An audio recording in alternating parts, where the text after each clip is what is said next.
What's up YouTube, it's GadgetsBoy, and in this video I will be comparing the Watch, which is spelled that way there, and the Pebble Watch as well, which is the Kickstarter edition that I've got here. A lot of people have been asking me about this one in particular there, because they haven't really seen me go through the apps and whatnot, like what's on there and that kind of stuff. So I thought I'd use this opportunity to sort of, while I compare the both of them, I'll sort of go through the apps on there as well as the Pebble Watch itself. So what I'll do first is go through the Watch, and then we'll go back to the Pebble Watch just in a little while, just in a few minutes. So on the Pebble Watch, sorry, on the Watch itself, it's actually running Android. So this is like a custom version of Android that these companies managed to put on these smartwatch here. So as you know, this year is probably the year for smartwatches. So there's a lot of smartwatches out there, and these guys actually made a claim that they're the world's first advanced smartwatch out there, which I wouldn't say they're proven wrong, but there's a lot of things about this watch that still needs a lot of work put into. For example, the battery life. So the battery life doesn't last even a day before you have to worry about putting into charge, especially when you got it tethering off your phone, because the way that this works is it works via tethering. So that's the only way it gets things like your emails, your messaging, Twitter notifications, all that stuff. The way you get onto here is through tethering off your phone, so you get the internet connection through there. You also need to set it up on Watch website, so you'll be able to download applications and all that kind of stuff. So you can do things like make phone calls from this watch here. So you'll be able to actually dial through here. As long as you've got it tethered and connected to your smartphone, you'll be able to make your phone calls through there and actually answer your phone calls, because it's got speakers there and your microphone in there as well. Plus you can put your headphone in there, standard 3.5mm. Inside of there. So if I just come out of that for a second, you can actually have a look at contact lists as well, favorites, and anything else. So you also press that to go back as well. So there's only one button present on this. You can go into your mail, so you can actually read your emails in there. Obviously I've got nothing in there at the minute. Also you got your address book there, which we also looked at already. So if you do a long press on all day, it will sync you with your phone and download all your contacts straight to your smartwatch. And then as usual, you got your weather application, and at the top you get your notification bar, just the way you would on Android devices. So anyone who's got that will be familiar with this. And just like the Pebble Watch, you can also change the watch faces there. So you got the default one there, which just says watch, and I've downloaded the tag watch. So if I press that one there, you'll load up the tag face, so you look like you got a tag watch, but you haven't really. It's just a watch face, which is quite cool, I must admit. And then you got some other apps on there, like your weather app, so you can actually have a look at local weather. But you have to set this again on the Watch website on your account, so you can set that to your local location that you've got. You got your volume settings as well, so you can change your ringer volume, media volume, alarm volume, notification volume, and everything else, and voice call volume there. You got your battery sort of status at the top there. So if you scroll down, you got your stock. You can side load applications as well, but you struggle to find ones that would actually work. I got random applications there. You got settings app.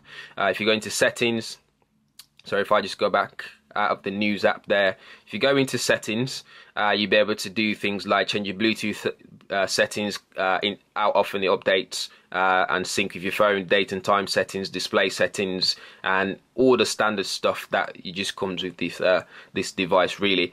You got your task manager there, sort of manage your tasks throughout the day. I've downloaded that separately.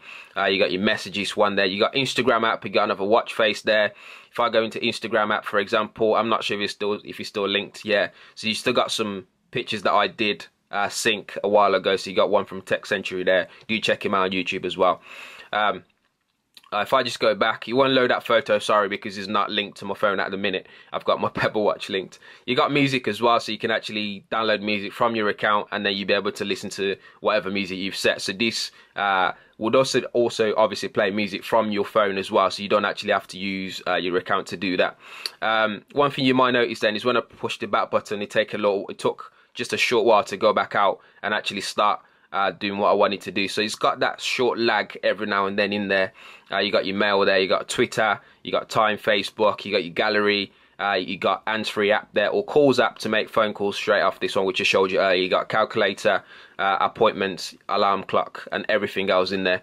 So those are the sort of apps you got on here. I'm not sure if there's anything else you guys want to see. Obviously do leave a comment below in the section below, and I'll try and get some more videos done on this. I just don't want to spend too much time on this particular product itself, showing you around. So this itself, it's got 4 gig of flash drive in there, so it's got quite good memory for what it is. You got 128 megabyte RAM. It's got 220 ppi on the display. Display angle is quite not the best as well, so if you're looking at it from that angle, you can actually see just what I mean there. But again, it depends on what watch face you got on. You might actually be able to see in different angles. Again, it uses backlight as well, so it's just sort of things that just burns the battery again, as you can imagine. And it's got 450 milliamp hour battery, and it will run just half a day maybe, and then you'd have to charge it again through the 3.5mm headphone jack there. Apart from that though, it looks nice, like the design wise, and it looks quite chunky though. It looks quite clunky as well, especially when you got it on your wrist. So we'll put that to the side and actually look at the Pebble Watch now. In comparison, so the Pebble Watch is nice as well.